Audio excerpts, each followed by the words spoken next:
गणेश जी दिख जाते हैं, फिर उनको चढ़ाते हैं। पास में पार्वती की बेटी मिल जाती है, उनको चढ़ाते हैं। उसी में से जल फिर शंकर जी को चढ़ाते हैं, फिर उसी में से जल शिव जी को चढ़ाते हैं। अब शिवलाल बाबा को कहते कर दिया, हे लोटा जल सारी समस्या का हल। शंकर जी बोले रोज कहते हैं मेरी मुराद पूरी करो, मेरी मुराद पूरी करो। भगवान के एक लोटा जल को चढ़ा और सबसे पहले रोज जाती है एक लोटा जल लेकर। सही है? कितना समय हो गया? 3 महीना, 4 महीना, 6 महीना, 8 महीना। अच्छा, एक लोटा जल? हाँ, अरे तुमने चढ़ाया था। थोड़ा सा लेकर पार्वती जी के पास पहुंच गई, थोड़ा सा लेकर गणेश जी के पास पहुंच गई, थोड़ा सा कार्तिकेय के पास पहुंच गया। जब शिव स्नान कर रही है कि शंकर जी का, जैसे ये शिवलिंग है, ये शंकर जी का शिवलिंग, ये जलाधारी माँ पार्वती जी का हस्त कमल है। ये सामने बीच में जो मोटी लाइन है वो शंकर जी की छोटी बेटी अशोक सुंदरी है, जो शिवलिंग के ऊपर जलाधारी में से एक एक बूंद पानी नीचे गिरता है। वो शंकर जी की 5 लड़कियां जया, विश्वया, शांतिकारी, गौतरी, देवदे और शंकर जी की जलाधारी के यहाँ से जो पानी नीचे गिरता है उसके राइट में गणेश जी, लेफ्ट में कार्तिकेय जी हैं। जहाँ से जितनी मोटी जलाधारी होती है उसमें से पानी इसका जो नीचे जाता है उसमें 64 योगिनियां हैं। 64 योगियों के बाद जब जल बहकर सामने जाता है उसमें 33 कोटि देवता हैं। ब्रह्मा, विष्णु और महेश एक ही शिवलिंग के मध्य में, नीचे और ऊपर विराजमान है। ऐसा पूरा 33 कोटि देवताओं का पूरा चक्र एक शिवलिंग के अंदर है। तो तुम्हें अलग से गणेश जी को जल चढ़ाने की जरूरत क्या? तुम्हें अलग से पार्वती जी को जल चढ़ाने की जरूरत क्या? तुम्हें अलग से कार्तिकेय को जल चढ़ाने की जरूरत क्या?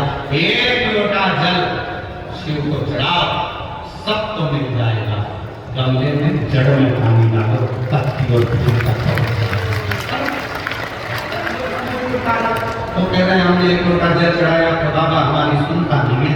जिसने एक लोटा चढ़ाया बाबा ने उसको एक पत्र,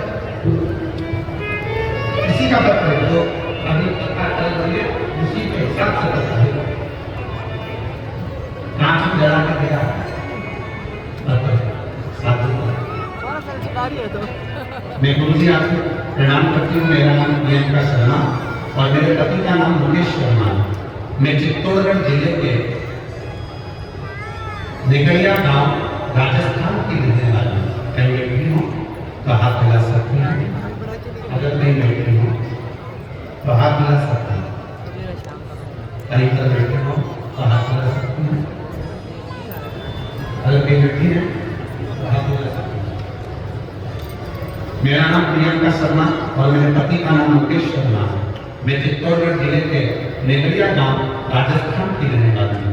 गुरुदेव, मेरी शादी को 21 साल हो गए थे।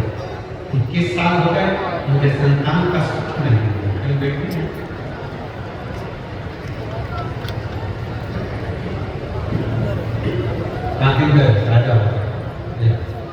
शादी को 21 साल हो गए, मुझे संतान नहीं थी। गुरुदेव, ऐसा कोई डॉक्टर नहीं बचा दिल्ली से मुंबई तक का जिसके लिए इलाज न हुआ है। जगह जगह डॉक्टर गोली लगवाई पर भी संतान नहीं है। सब हिम्मत हार गए। 21 साल निकल गए, आँख छोड़ दी। जब पूरी आँख छोड़ दी तब मेरी ननद ने बताया कि आस्था चैनल पर प्रदीप मिश्रा जी की कथा आती है, वहाँ आसन लगाकर सुनो। मैंने सुनना चालू किया। मैंने एक दिन की कथा कोटा के पंडाल में बैठकर सुनी और वहीं पर वापस से अपनी प्रार्थना करी। गुरु जी, आप कहते हो कि कथा के पंडाल में वही जाता है जिसको शिव जी को कुछ देना होता है। मैंने भी सोचा मुझे बाबा ने अगर कोटा में कथा सुनने बुलाया है तो मुझे भी कुछ गिफ्ट जरूर देगा। मैं कोटा में पहुंच गई, एक दिन की कथा वहां सुनी। वहां के पंडाल की मिट्टी को आरती के बाद अपने गर्भ पर लगाया, बाबा को प्रणाम करा, वहां से लौट कर आ गई। गुरुदेव, मंदिर रोज जाने लगी, झाड़ू लगाने लगी, पोछा लगाने लगी, रोज जल चढ़ाने लगी और सफेद आंकड़े की जड़ का प्रयोग करा। भुवनेश्वर धाम गई, वहां तंत्र शंकर की पूजन करी और रुद्राक्ष भी लिया। उसे रोज तांबे के कलश में जलाकर भोलेनाथ पे चढ़ाकर आचमन करती।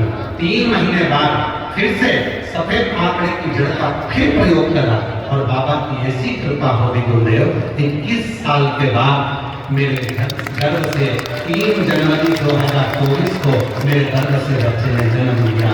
मैं बाबा 21 साल के बाद मेरे बाबा ने मेरी झोली ईमानदारी से बोलना मेरी जी 21 साल में कोई आस लगा कर बैठा नहीं। 21 साल में किसी को बाबा जरा विचार करना कि 21 साल बाद किसी को संतान हो सकती है क्या? शादी के 21 साल यहाँ तो दुनिया 2 साल 5 साल में हिम्मत हार जाती है। इसने भी हिम्मत हार दी और उसकी ननद ने कहा वो आसन लगाकर कथा तो सुन। टीवी के सामने बैठकर आसन लगाकर कथा सुनी, होटल में पहुंची कथा सुनने के लिए। वहां की मिट्टी हम आपसे भी करते हैं, जिनको जल्दी है वो कथा में बिल्कुल मत। आपने से कई माताएं भाई बहन ऐसे हैं जिनको ट्रैफिक में फंस जाएंगे, जल्दी निकल जाए और भगवान ने एक दिन सोच लिया कि मुझे बहुत जल्दी है, मैं ऊपर ले जाने की जल्दी कर दूं तो क्यों जाने जल्दी? किसी भी कार्य में जल्दी नहीं करना।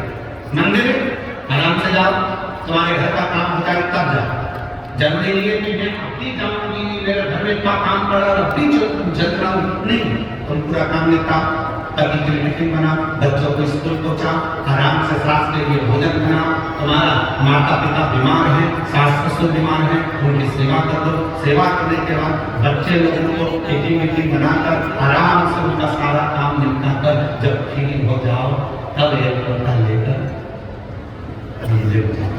बाबा भी कहेंगे आ गए, सबका काम कर दिया है, किसी का दिल जरूर दिखेगा।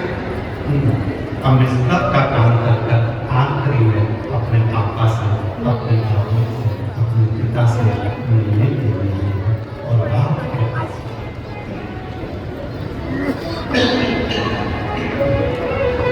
बाप के पास हमेशा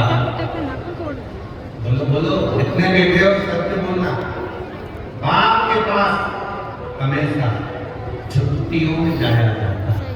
उसी तरह घर का पूरा काम निकल जाए, छुट्टी हो जाए काम की, तब अपने बाप के पास।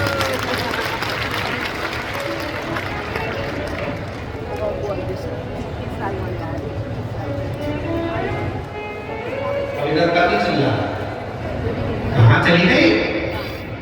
मंदिर से बैठी लोग का जल चढ़ा रहे, तभी आवाज लगा, सास ससुर उधर आवाज लगा, बच्चे के यार मम्मी टिकट इसमें जाना, इसमें मैं अभी जल चढ़ा पे तो भी भाभी लगा, भाभी मांगने लगा, इसमें बच्चे के यार बैठे और वो मंदिर में बैठे भाभी मांगने लगा, जल्दी जाना जल्दी जाना जल्दी जाना। अब भगवान कह रहा है ना ये देखा ना कोई बात की बड़ी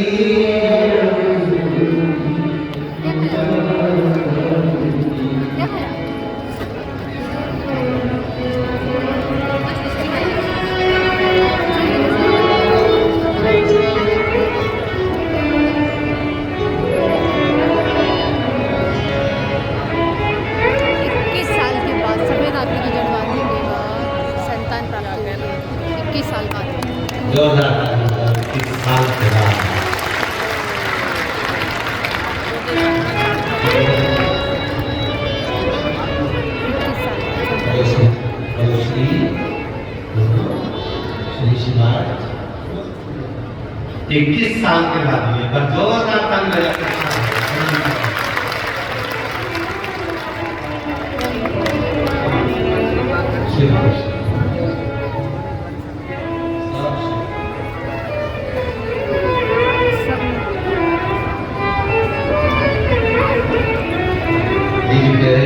दुनिया में होंगे कहीं से नहीं मिला तो केवल शिव पुराण की मिट्टी से ही गर्भ फेर गया और